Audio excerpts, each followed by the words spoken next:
Ассалаумағалейкум достар.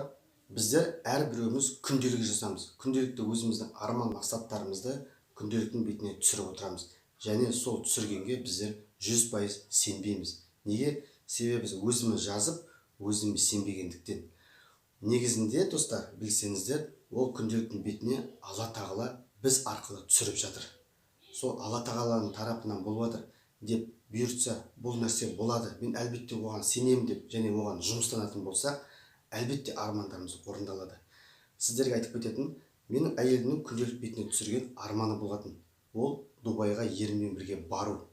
10 күн бұрын сол арманды орындалып, біздер Дубай және Абу-Даби қалаларын аралап, өте мықты саяхаттап демалып келген болатынбыз.